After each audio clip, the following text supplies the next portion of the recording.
Avez-vous pensé à notre assassin? Avez-vous choisi d'après son mobile? C'est capital, le mobile. Je peux vous dire tout de suite que la majorité d'entre vous se trompe, mais vous aviez très peu de chances de tomber pile. Vous en savez pas tout à fait assez. Et comme je vous disais la dernière fois, l'erreur est humaine. Moi, cependant, j'ai continué à travailler. Je vous ai dit que j'étais voyant, non? Et j'ai raté quelqu'un. On aperçoit Sylvie avec des menottes. C'est pas moi, je vous jure que c'est pas moi. Faut pas se laisser attendrir, tous les coupables disent ça. Vous voulez savoir comment je suis arrivé à la conclusion que c'était elle qui avait tué Jean-Éric? Regardez-moi aller. Il y a des jours où un inspecteur a besoin de tout son savoir et de tout son savoir-faire pour passer à travers une enquête. Nous sommes au même restaurant qu'à la première scène. Le décor est le même, incluant la table. Les personnages sont tous présents, sauf Jean-Éric, et dispersés un peu partout. L'inspecteur s'avance vers eux. Merci d'être venu. Si je vous ai convoqué ici au lieu du crime, C'est macabre. Je vais être malade. c'est pour une bonne raison. Nous allons faire une reconstitution de la soirée du meurtre, Toute la soirée? à partir du moment où les premiers d'entre vous sont arrivés. Bien.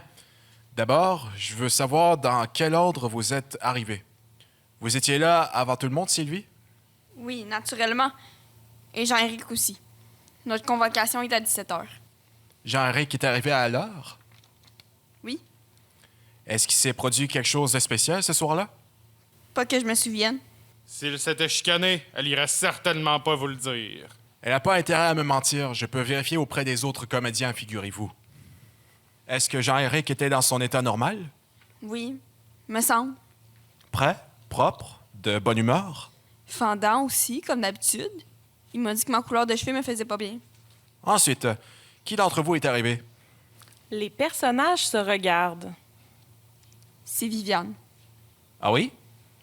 C'est bien ça, mademoiselle? Je crois, oui. Et à quelle heure avez-vous fait votre apparition? Vers 18h. Pourquoi si tôt? Le spectacle commence seulement à 19h30, non? Je voulais parler un peu à Jean-Éric avant la représentation. C'est sans importance. Sans importance? Voyons donc. Je vous ai entendu, moi. Qu'est-ce que vous vous êtes dit? Pas grand-chose. Si vous me le dites pas, il y a quelqu'un ici qui est toute prête à me parler à votre place. L'inspecteur se tourne vers Sylvie. Alors? Jean-Éric lui a dit de se faire avorter. Non. Oui, c'est vrai. Je passais à côté 3-4 fois. Jean-Éric passait son temps à dire de plus en plus fort « Fais-toi avorter, j'en veux pas de cet enfant-là. » Puis il lui a menacé de lui rendre la vie insupportable si elle le faisait pas. C'est pas vrai. Il parlait pas fort. Mais pourquoi être venu discuter ça ici? J'essayais de le rejoindre depuis 3 jours.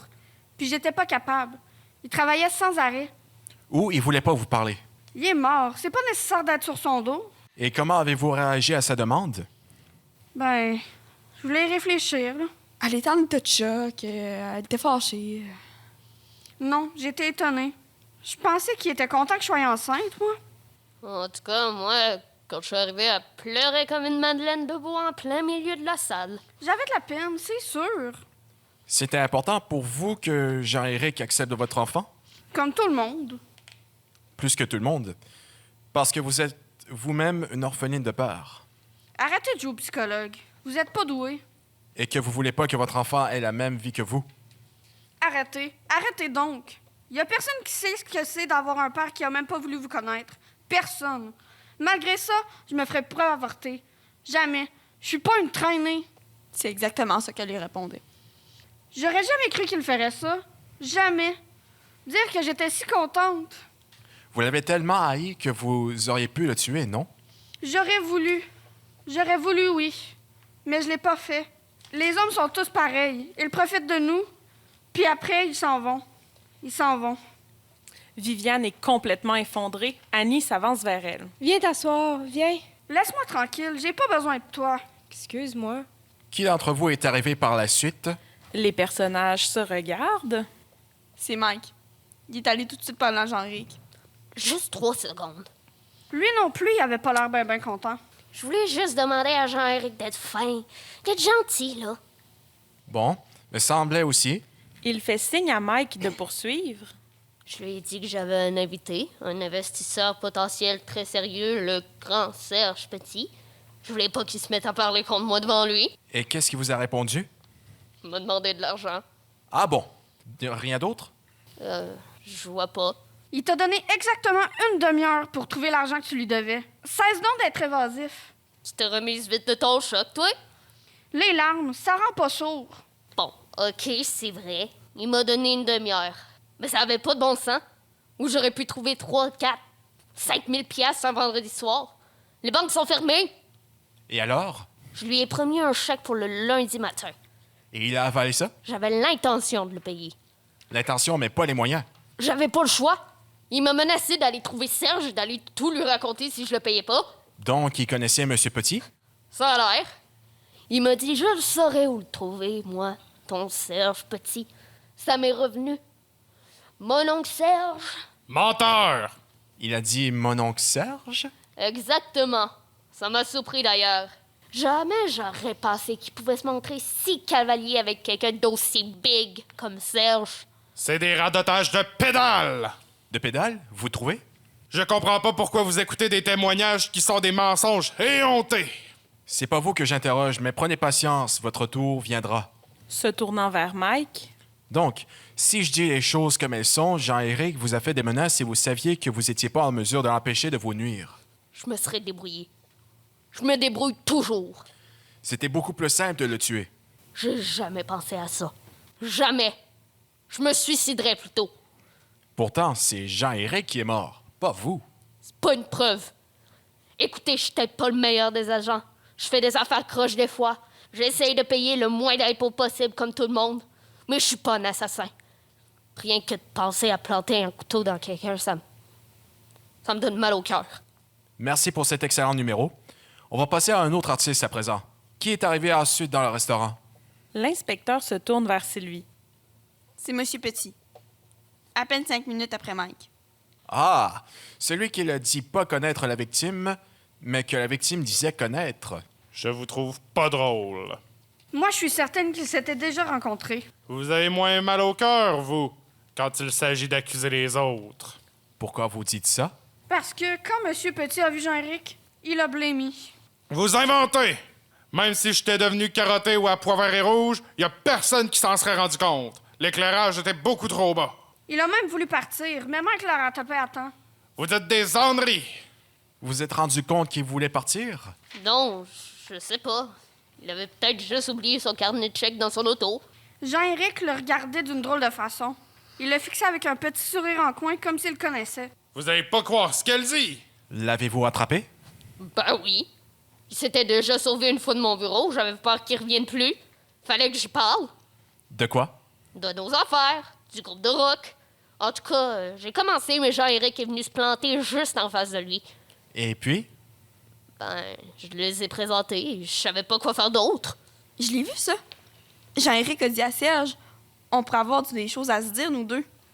Je l'ai remarqué parce que je me suis demandé de quoi il parlait. Vous avez pas trouvé ça étrange? Ben, un peu. C'est là que j'ai vraiment eu l'impression qu'il s'était passé quelque chose entre les deux. On pourrait avoir des choses à se dire. Qu'est-ce que ça prouve? Rien du tout!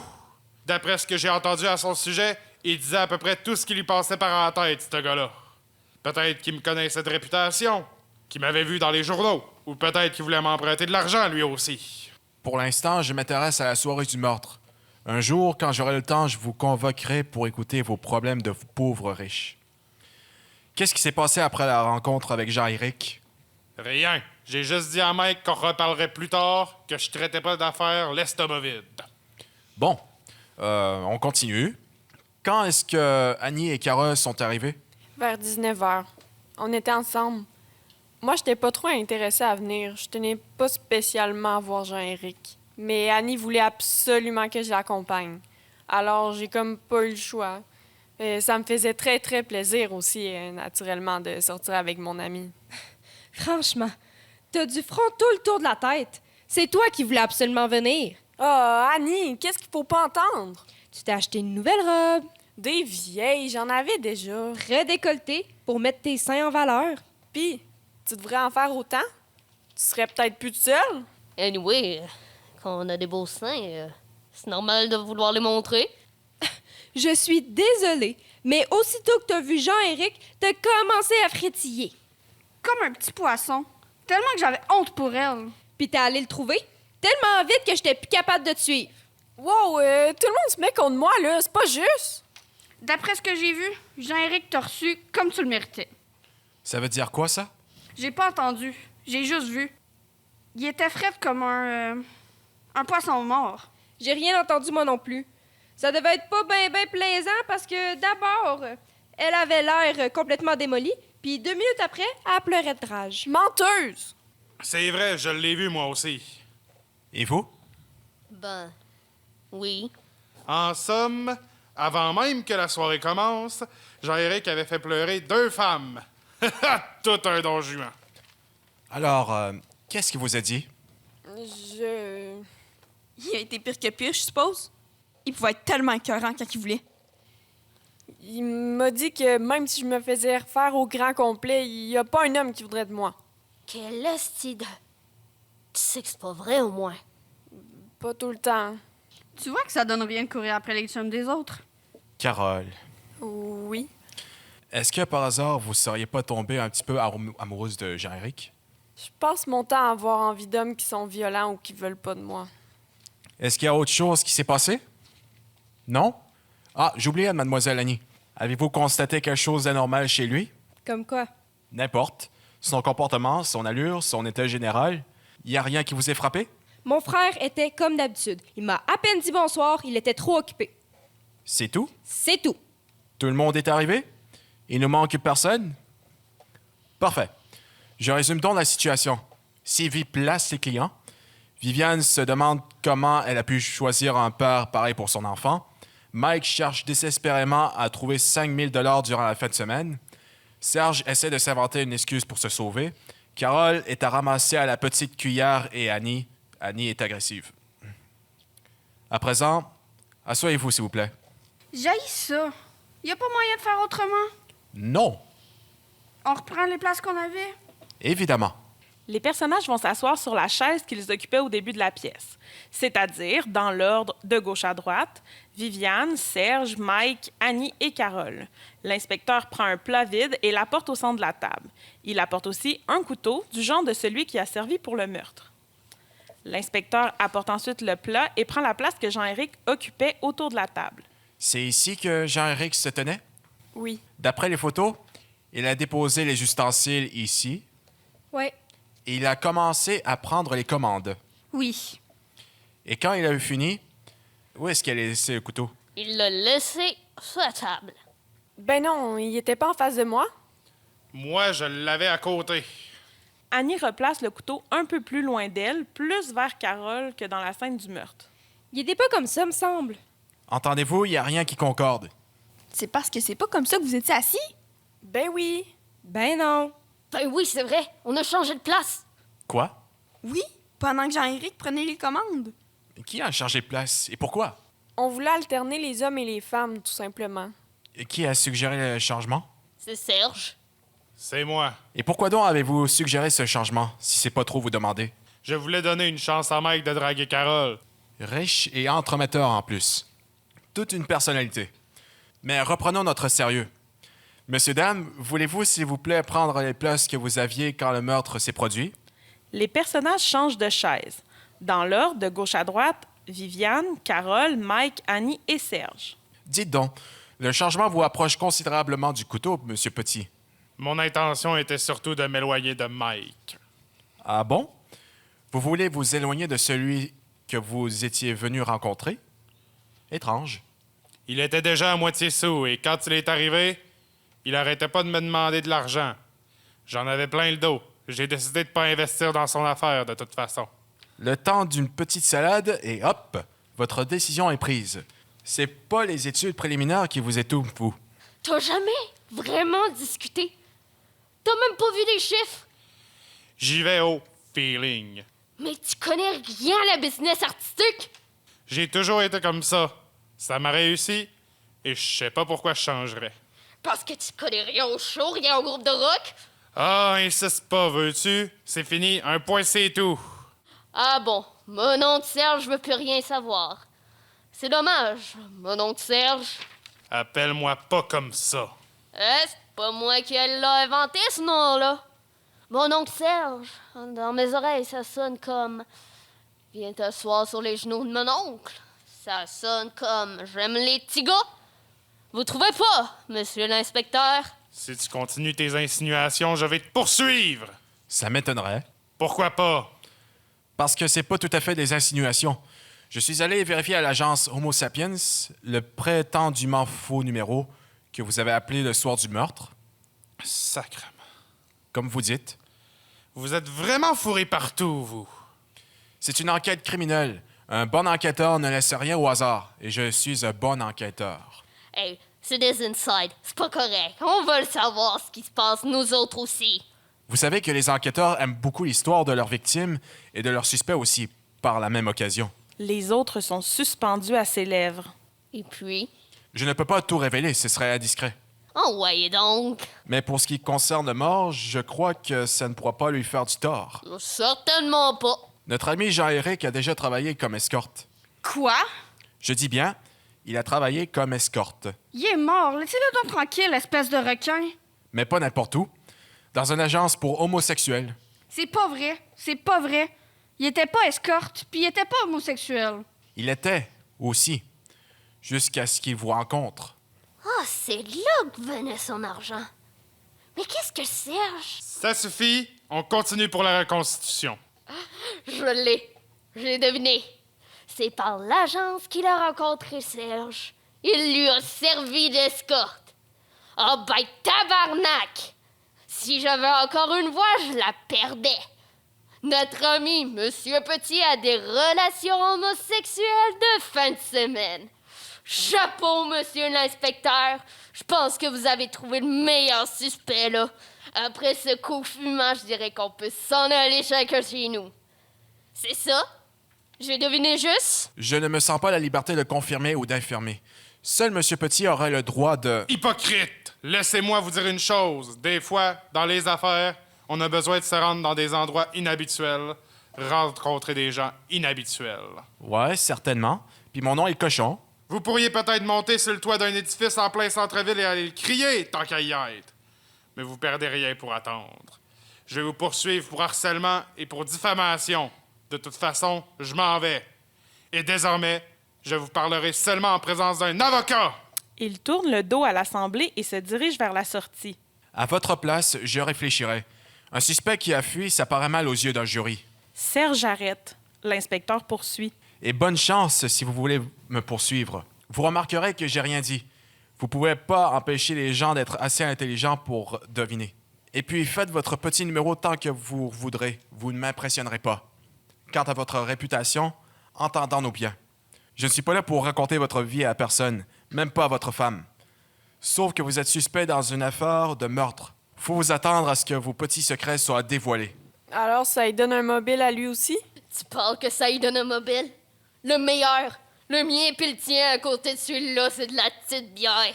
Mais je l'ai pas tué. Vous non plus? Tout le monde a un mobile, mais ça a l'air d'être un ange qui l'a poignardé. Il est passé par le plafond. Regardant en l'air, Pourtant, je vois pas de trou. On continue. Bon. Est-ce que vous vous occupez tous la place que vous aviez au moment du meurtre? les personnages se regardent et font signe que oui. Ouais. Bien. Récapitulons. Pendant que vous changez de place, Jean-Éric a continué de prendre les commandes. C'est bien ça? Oui. Et de quoi vous parliez pendant ce temps-là? Je me souviens pas. Je pensais que c'était réglé les problèmes de mémoire. Monsieur Petit, dans votre situation, vous seriez sage de montrer un peu de bonne volonté. De quoi parliez-vous donc à table tous ensemble? On parlait du meurtre et mystère. C'est ça. On se posait des questions, puis Viviane essayait de tirer les verres du nez à Jean-Éric. Elle voulait savoir si c'était lui qui serait tué. J'ai envie de vomir. Quoi d'autre? On essayait de déterminer qui voulait devenir enquêteur. Puis Annie se demandait si c'était le couteau qui était l'arme du crime. Ah bon? Pourquoi ça? Pour rien. Juste comme ça. J'étais curieuse. Moi, j'ai trouvé ça bizarre.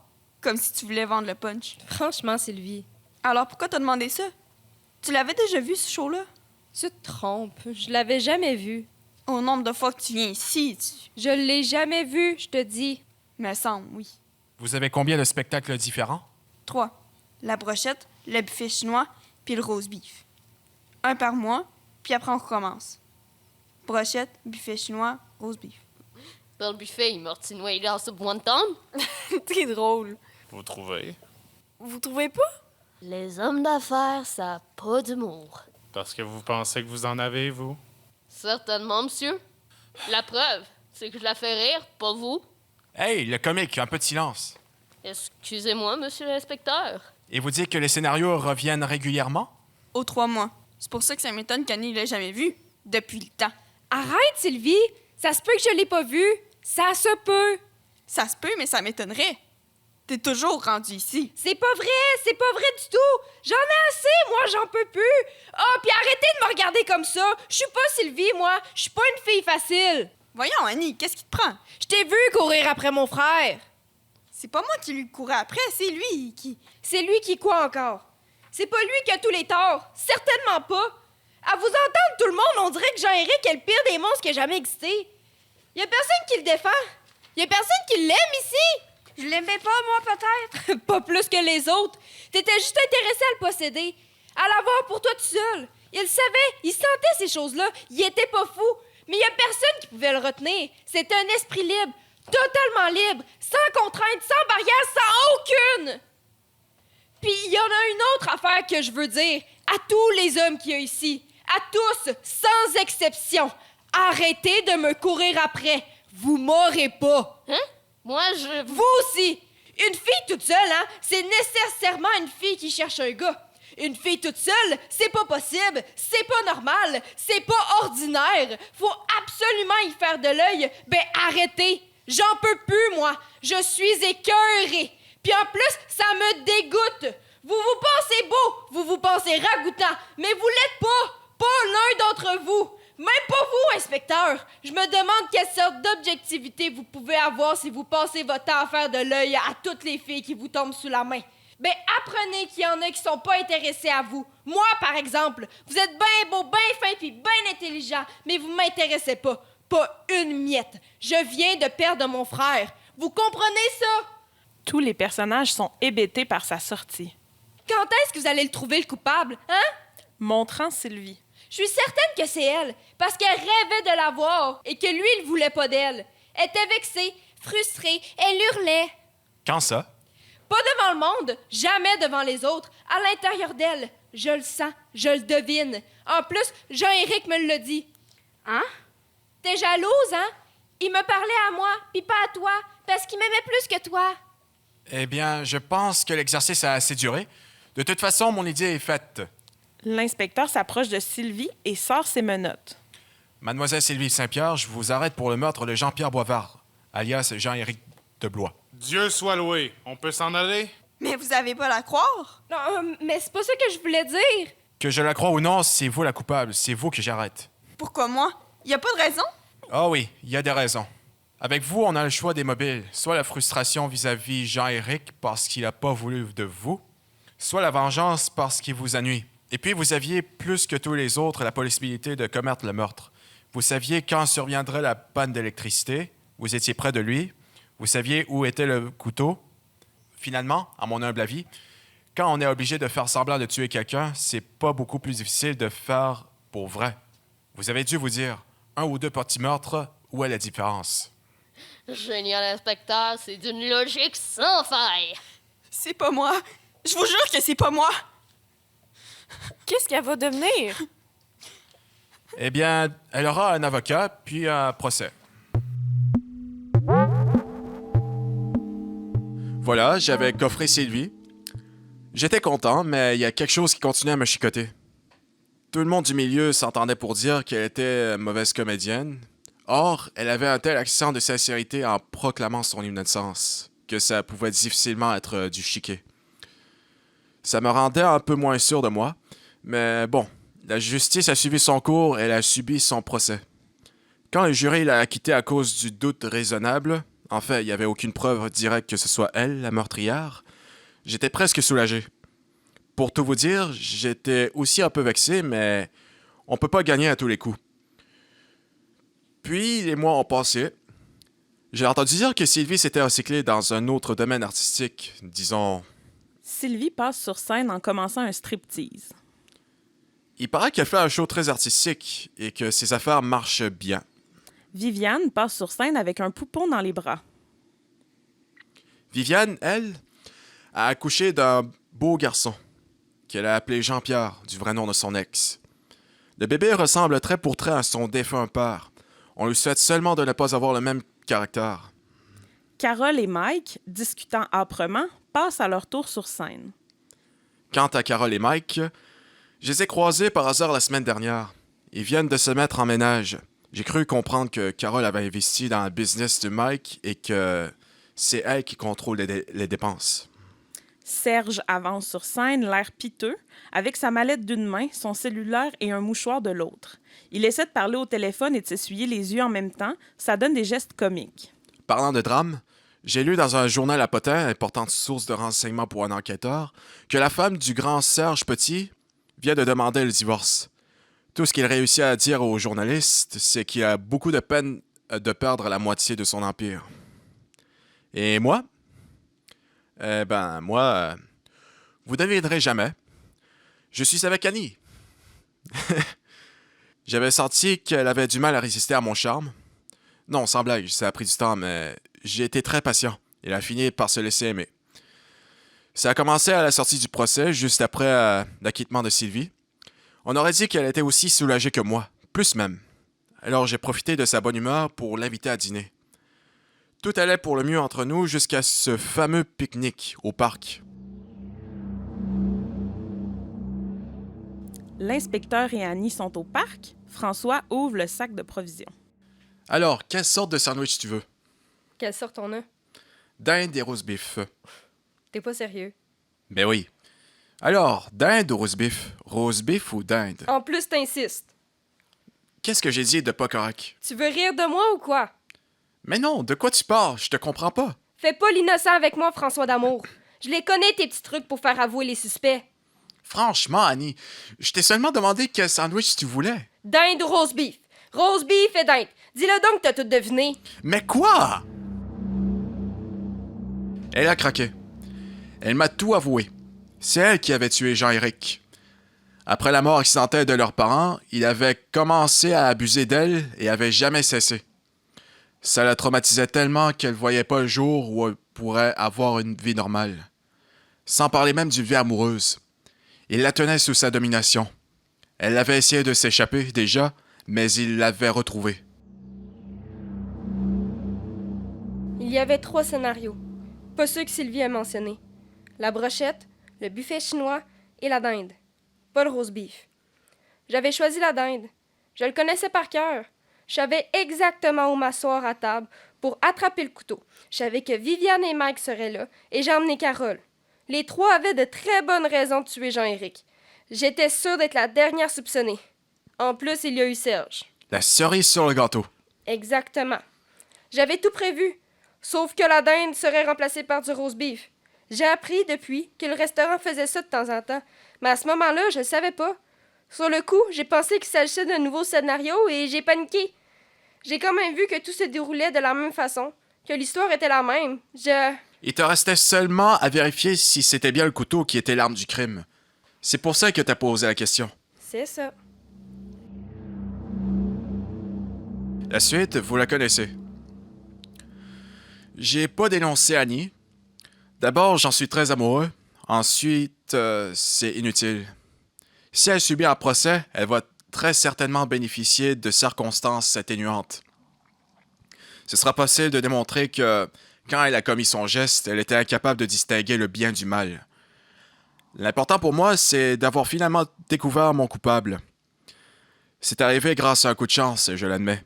Mais j'ai beau être le meilleur enquêteur en ville, il reste que la plupart du temps, je résous les meurtres grâce à un coup de chance.